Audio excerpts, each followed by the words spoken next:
SYBA द्वितीय वर्ष कला में पेपर नंबर 1 काव्य शास्त्र, इस विषय के बारे में हमने इकाई 1, इकाई 2 और इकाई 2 का आ भाग, जिसमें गज़ल स्वरूप और गज़ल के अंग, ये टॉपिक के बारे में हम चर्चा करेंगे। गज़ल ये जो है, भारतीय साहित्य में गज़ल की सुदीर्घ विस्तृत संपन्न परंपरा विद्यमान है। विरासत के रूप में गज़ल उर्दू से फारसी की देन के रूप में स्वीकृत किया गया है। प्रेम और शृंगारिक भावों को आधिक्य के कारण जनमानस का गज़ल की ओर आकर्षित होना सहज और स्वाभाविक है। गज़ल अरबी का शब्द है, जिसका अर्थ प्रेमिका से वार्तालाप। गज़ल मूलतः एक ऐसी विधा है जिसका केंद्रीय विषय प्रेम होता है। सरदार मुजव्वर के अनुसार गज़ल शब्द ये जो है, बुनियादी तौर पर अरबी भाषा का है। गज़ला से गज़ल शब्द बना हुआ है। गज़ल शब्द की उत्पत्ति अगर हम देखें तो गज़ल शब्द ये गज़ला से उत्पन्न हुआ है, बना हुआ है। गज़ला का अर्थ हिरण या हिरण का छोटा बच्चा, उसे गज़ला कहा जाता है। गज़ला इस शब्द की में एक तरह की खूबसूरती और नज़ाकत भरी हुई होती है। इसलिए शायद नाजुक भावों को अभिव्यक्त करने वाली इस विधा को गज़ल नाम से पुकारा या जाना जाता है। ये इस तरह से गज़ल ये जो है, यानी मुर्ग का छोटा बच्चा जो होता है, उसे गज़ला कहा जाता है। उसमें नज़ाकतता होती है, सुंदरता होती है, इसलिए उसे गज़ल शब्द कहते हैं। यहाँ और भी कहते हैं कि गज़ल ये जो है कि गज़ल हिरन जैसे नेत्रों वाली सुंदरियों को संबंध में लिखी हुई छंदोमय प्रेम कविताएं गज़ल की संज्ञा में आती हैं। कि गज़ल मृग के जैसे सुंदर जो सुंदरियां होती है, सुंदर नारियां जो होती है, उनके बारे में लिखी गई छंदों में प्रेम कविता ही गज़ल की संज्ञा में आती है। तो इस तरह ये गज़ल जो है कि गज़ल शब्द, इस तरह गज़ल शब्द की उत्पत्ति बताई जा सकती है। यहाँ गज़ल और भी है कि गज़ल की उत्पत्ति के संबंध में एक विचार यह भी है कि अरबी में कशीदा नामक एक काव्य विधा है। कशीदा से पहले एक छोटा सा 2 या 4 पंक्तियों का प्रणय गीत कहने की परंपरा थी, और इन पंक्तियों को तस्बीब कहा जाता है। और अरबों ने इस्लाम को कबूल किया और ईरान पर कब्जा किया। फारसी कवि जो सौंदर्य उपासक जो है, इन्होंने इसे गज़ल शब्द कहा हुआ। यह कई विद्वान ऐसे कहते हैं कि इश्क और हुस्न का जिक्र करने वाली कविता गज़ल की संज्ञा में आती है। कि गज़ल में अक्सर क्या होता है, इश्क और हुस्न की बातें जो होती है वो गज़ल में आती है, इसलिए उसने गज़ल शब्द कहा जाता है। यहाँ गज़ल की परिभाषा अगर हम लोग देखें तो गज़ल की परिभाषाएं जो है, गज़ल की परिभाषाएं, गज़ल ये जो हैं, यहाँ निर्विवाद काव्य सबसे अधिक लोकरंजक एवं लोकप्रिय विधा रही हुई है। गिने चुने शब्दों में अनुभूतियों को अभिव्यक्त करने का यह एक सशक्त एवं प्रभावी माध्यम गजल रहा हुआ है। गजल को उसके संगीत पक्ष ने और भी निखार दिया। गजल को परिभाषित करने का प्रयास शब्दकोशों, साहित्य कोशों एवं विद्वानों द्वारा किया गया है। अतः गजल के स्वरूप को जानने समझने के लिए गजल के विभिन्न परिभाषाओं का अध्ययन होना अधिक अच्छा होगा।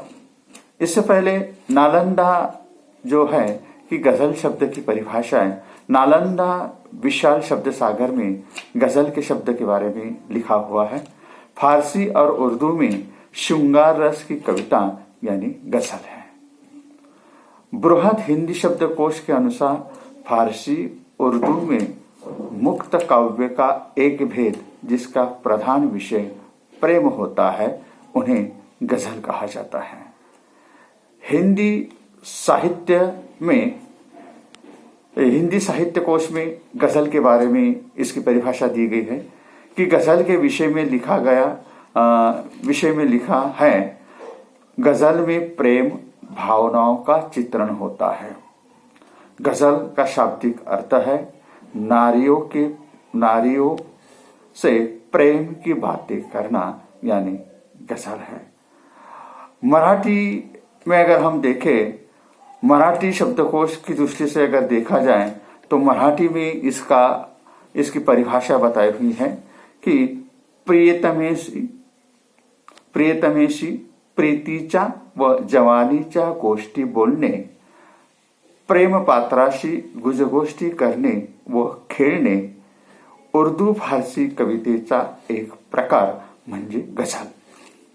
यहाँ इसका अर्थ ये होता है हिंदी में कि प्रियतमा के साथ इश्क और जवानी की बातें करना, गुफ्तगू करना, खेलना उर्दू फारसी कविता का एक प्रकार यानी गजल कहा जाता है। तो ये गजल के बारे में हम लोगों ने देखा।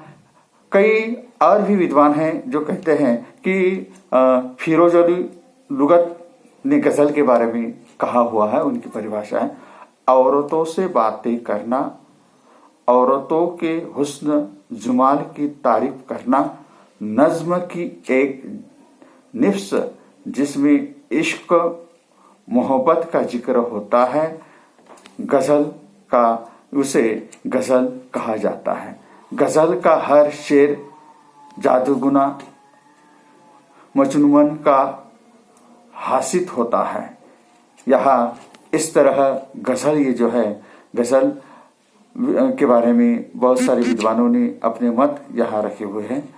यहाँ और एक विद्वान कहते हैं कि इस प्रकार कोशों में गजल को श्रृंगार रस की कविता, मुक्त काव्य का भेद जिसका प्रधान विषय प्रेम होता है उसे गजल कहा। नारियों से प्रेम की बातें करना, प्रियतमा से इश्क और हुस्न की गुफ्तगू करना, इश्क मोहब्बत का जिक्र, प्रेम और शराब का वर्णन, प्रेम गीत आदि माना जाता है। इस तरह ये गजल का स्वरूप, गजल की परिभाषाएं। और अब हम देखते हैं कि गजल के अंग अगर हम लोग देखें तो गजल के अंग यहाँ बताए गए हैं कि गजल के बारे में बहुत सारे विद्वान कहते हैं कि इसमें अंग जो होते हैं, पहला जो अंग है इसका शेर ये जो होता है, शेर के बारे में अगर हम लोग देखें तो शेर का अर्थ बाल या केश। यह अरबी भाषा का शब्द है। जिस तरह नारी के सौंदर्य को बढ़ाने में केश की भूमिका महत्वपूर्ण होती है, ठीक उसी तरह गजल के सौंदर्य को निखारने के लिए शेर की भूमिका होती है। गजल का प्रत्येक शेर स्वतंत्र भावों की अभिव्यक्ति करता है। नहीं, यहाँ जिस तरह नारी की खूबसूरती जो होती है उसके बालों में होती है, उसी तरह गजल की खूबसूरती जो होती है वो शेर में बढ़ती है। मतलब सुंदरता में चार चांद लगाने के लिए ये शेर जो होता है, शेर बहुत महत्वपूर्ण होता है। उदाहरण के तौर पे हम देखते हैं, कोई मुश्किल नहीं हिंदू या मुस्लिम होना, हाँ बड़ी बात है इस दौर में इंसान होना। तो ये यहाँ शेर का एक उदाहरण मैंने आपके सम्मुख रखा। दूसरा अंग जो है वो है मिसरा। शेर की हर पंक्ति को मिसरा कहते हैं।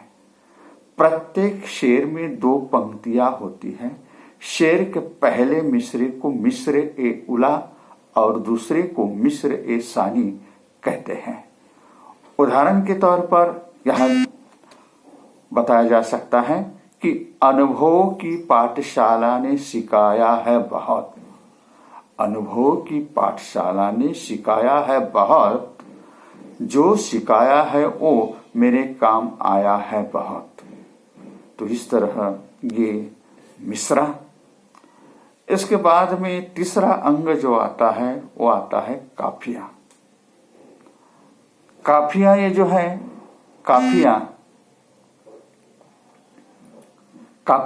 ये जो है, काफिया शब्द का अर्थ है बार बार, पुनः पुनः। काफिया का प्रयोग तुलक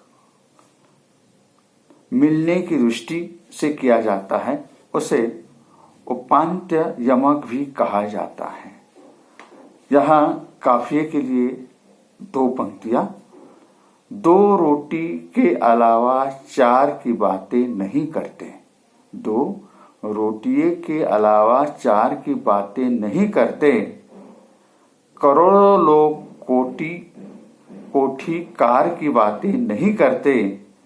तो इस तरह ये काफिया है। रदीफ ये जो है शेर का अगला या चौथा पॉइंट जिसे हम कहेंगे। रदीफ का अर्थ होता है पीछे पीछे चलने वाली। ऐसा शब्द या शब्द समूह जो काफियों के पीछे दोहराया जाता है उसे रदीफ कहते हैं। रदीफ स्थिर रहती है। इसे अत्यंत यमक भी कहा जाता है। यहाँ ये जो शेर जो है या रदीफ जो है ये यहाँ रिपीट हो रहा है। यहाँ अगर हम देखें तो इसकी बड़ी लंबी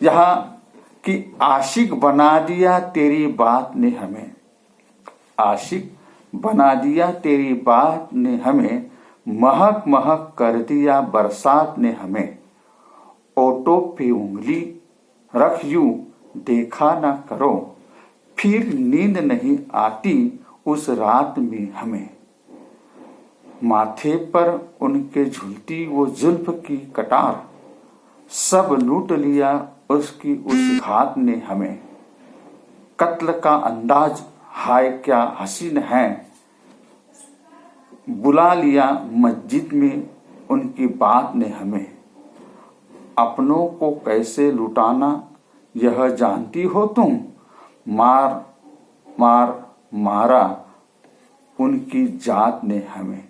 यहाँ रदीफ ये जो है कि पहली पंक्ति के में हमें हमें और चौथी लाइन में पांचवी लाइन में हमें, जैसे कि इश्क बना दिया है तेरी बात ने हमें। यहाँ महक महक कर दिया बरसात ने हमें। यहाँ ये शब्द हमें शब्द बार रिपीट हुआ है। फिर नींद नहीं आती उस रात में हमें, या तो इसे रदीफ कहा जाता है। ये जो है कि जहीर कुरैशी की एक गजल थी जो मैंने आपके सम्मुख रखने की कोशिश की हुई है। इसके बाद में आता है मतला। मतला जो होता है ये गजल का पहला शेर मतला कहा जाता है, जिसके दोनों मिसरों में रदीफ और काफिया होती है, जबकि अन्य शेरों के दूसरे मिसरे में ही यह विशेषता पाई जाती है। उर्दू हिंदी शब्दकोश में मतला के संबंध में लिखा गया है कि गजल का पहला शेर जिसके दोनों मिसरे अनुप्रास होते हैं। यह गजल का प्रारंभिक शेर होने के कारण ही मतले में निकलने की जगह उदय होने का स्थान अथवा भावोदय जैसे अर्थ समित हो गए हैं। मतले का सही परिचय उदाहरण द्वारा दिया जा सकता है। एक उदाहरण मतले के बारे में, धीरे धीरे मौत का पर्दा गिराना याद है। जहीर कुरैशी की ये गजल है कि धीरे धीरे मौत का पर्दा गिराना याद है, मेरे हाथों से तेरा चुपके से जाना याद है।